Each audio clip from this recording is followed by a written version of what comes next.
Marta is a 12-year-old girl that lives with her family. She has a kind of an introvert personality. She has a sister and a group of close friends made out of 6 girls approximately. She has strict parents that put pressure on her. Her favorite type of music is K-pop. She's insecure about her appearance and about what people think.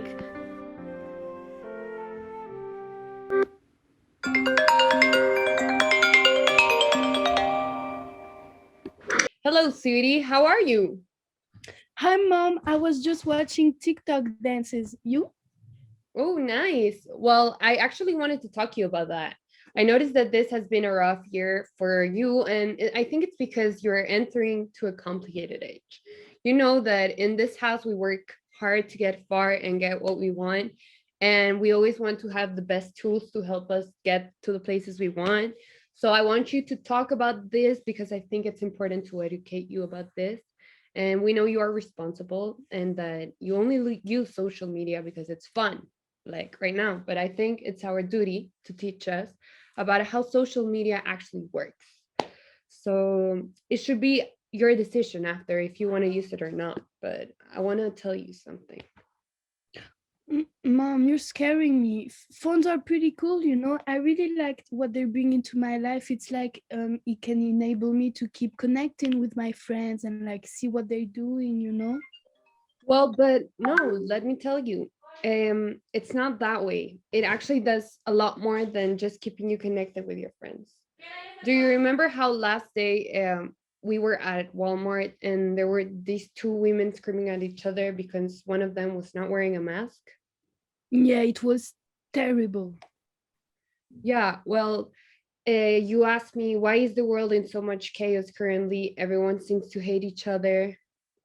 Yeah, because it's pretty scary. Everyone is mad and just keep screaming at each other. Well, that can be explained through the filter bubble. The what? In simple terms, it's called filter bubble because it's how the internet filters the information that it's presented to us.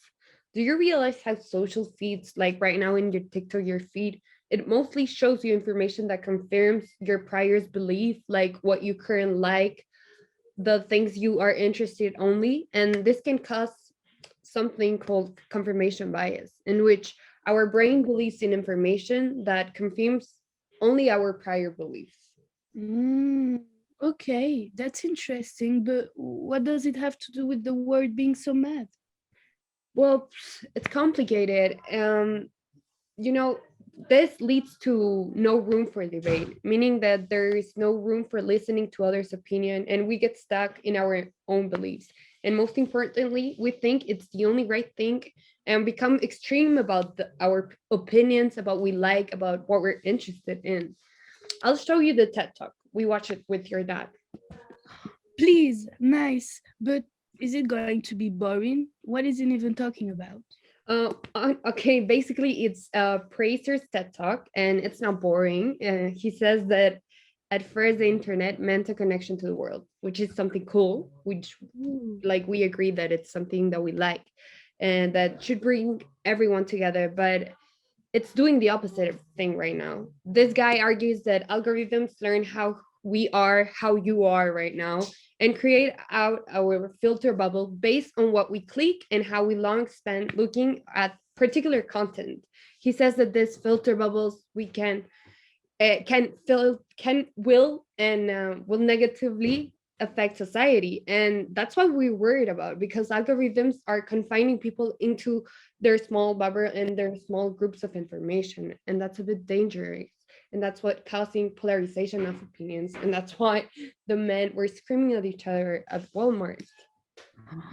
But wow, but that is so unfair. No, should that be illegal? I mean, users should be in control of what they want to see. No. I know, but actually, these algorithms move us very quickly toward the world in which the internet is showing us what it thinks we want to see, but not Mm. necessarily what we want to see. That's scaring me, Mom. Really? Please send me the video. I will really watch it.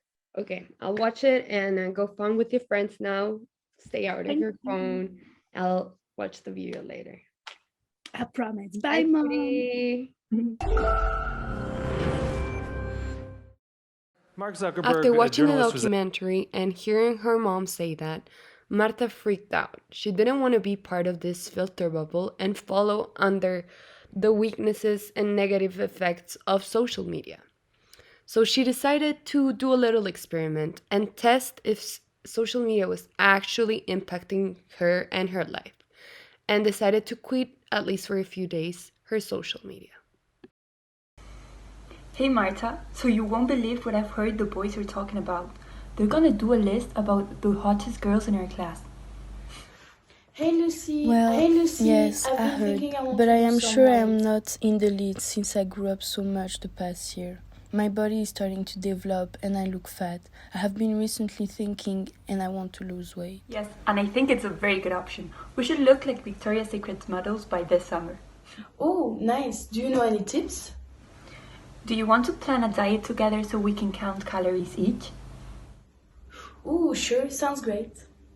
Okay, so I've heard of the tea diet, and it's basically basing your diet on tea, and you get instant results. Do you want to try it? Okay, let's try it.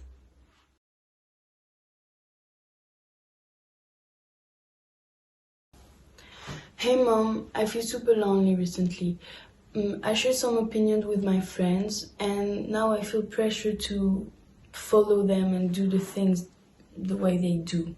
But what are they telling you? What do you mean? Well, I told them I wanted to lose some weight and they talked to me about this tea diet, but I realized it was way too much extreme, but everyone is doing this. Well, Marta, it's great that you told me this. It's not healthy for you, and now I'm worried. It's not inappropriate of how to lose weight. And I really don't like the ways your friends approach it, because they are telling you some crazy advice, and because they're your friends, you're believing it, but that's not always true. You should always look for new opinions. Talk to me. Thank you for coming to me. And we can go to a doctor, check new opinions, but you shouldn't have started this diet without consulting to anyone and just listening to what Lucy was saying.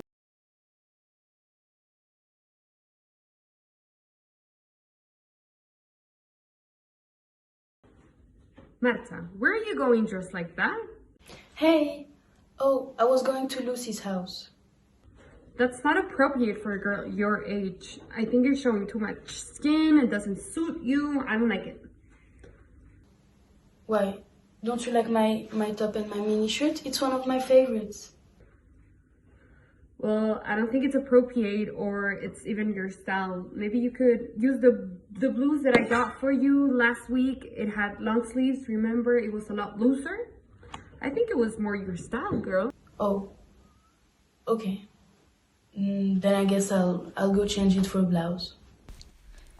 Marta decided to watch K-pop reality show. Even though she doesn't have social media, she still follows a reality show that is influencing her to think and behave in a specific way, as the band holds strong values, opinions, and lifestyle.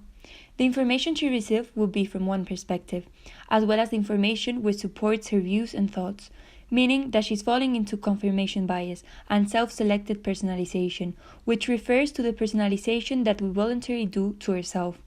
So here, the personalization has not been made for her and no algorithm are taking part in this process.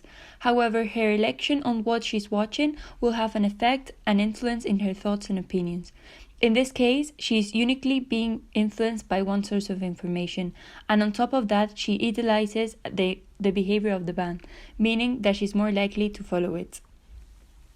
Social media, she is still constantly submitted to new information and influential figures that are shaping her way of thinking and behaving.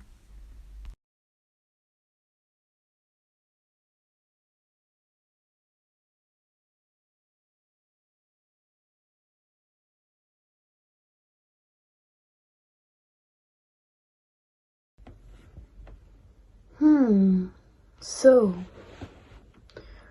what should I choose as a video to lose weight? I tried diet for a week, 6 days to glow up. I tried IU diet for 3 days.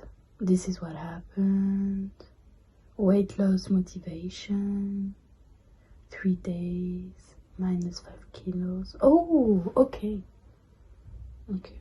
So here they're saying that we should not eat that much, only an apple, a potato. Okay. Well, I guess I don't have to eat a lot. We can observe how the video proposed would have content that is not necessarily accurate and that will provide false information, risking her health, as the diet video will be proposed based on the concept of K-pop stars that are known for their slim, skinny image. Therefore, she will find herself trying to look like them as we become what we consume. However, Marta found herself more and more depressed as she began to idealize the figures that some examples she follows and watch would be persons that are naturally slim or others that have actual issues but does not show it, like publicly, making young girl watching their content as Marta thinking that these techniques are facts and healthy, which is not actually the case. We can observe the effect that it has on her brain, as how much the content she watched on YouTube made her not even wanting to eat anymore. Therefore, we can see how she's influenced through her behavior, and so this shows how watching videos of diet and how this loop of videos will even begin to propose some videos related to anorexia or content about Victoria's Secret training. However, what the algorithm is not showing her is the scandals that are behind all this training for the angel. This sport routine was found to be way too extreme, and the quantity that they would eat would not be appropriate and reasonable considering the amount of exercise that they were doing. Therefore, Marta would find herself, due to the algorithm and what she's searching, typing and selectioning to have diet video that favorize the image and being extra skinny instead of being healthy and the right body weight for her age and her type of body, which are not considered in the video she's watching, consequently making her fall again into the filter bubble and its implying effects. Marta will find herself in this pattern loop during a few days. Oh, did you see? We have a seminar at school. Apparently it's really interesting. My mom knows what it is about. She was talking to me about it 2 weeks ago. Oh, nice. Let's go and see it. It would be nice to be more informed. Hello class, I would like to tell you about an interesting person and his company. You're all between 12 and 13 years old, which means you're entering a very beautiful but also difficult age, in which you need to discover yourself and your interest. Nevertheless, this can be difficult sometimes, especially when you have not only people surrounding you, but also social media influencing. That is why I would like to talk about an effect YouTube and its recommendation of algorithm has. There is a very interesting man called Tristan Harris, who is the co-founder and president of the Center of Humane Technology. So you need to understand that social media is competing for your attention. That is how they make money. So you believe you only want to spend 10 minutes on social media and you end up being connected for hours. And you might think that's partially because you have no self-control, and that might be. But it has also to do with the algorithm and its supercomputer. Okay, the supercomputer is responsible for keeping you connected and making you only see the information they want to see. So for example, when a girl in your age is looking for information or whatever video on YouTube, you know what recommendation they're going to get? Anorexia videos. They know how to capture your attention because they know you're in an age where you're indecisive and you're curious about things and you're susceptible to other influences. So they design a voodoo doll which contains your information to recommend things that will keep you connected for hours if it's possible. And that's not to help you, of course. You have to know they work in their advantage and not yours. And I know you already have enough influences such as friends or family, but you need to be aware that those recommendations that you receive on social media are not there to help you, but it's only there to make you confused and stay connected.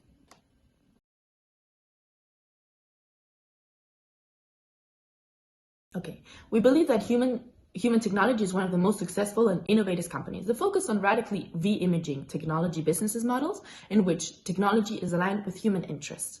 The aim is to make individuals and businesses more aware about the problem that is generating technology and motivate them to change this infrastructure through presentations to global leaders and mass media that reaches millions of people. We are here to suggest a new way of using social media.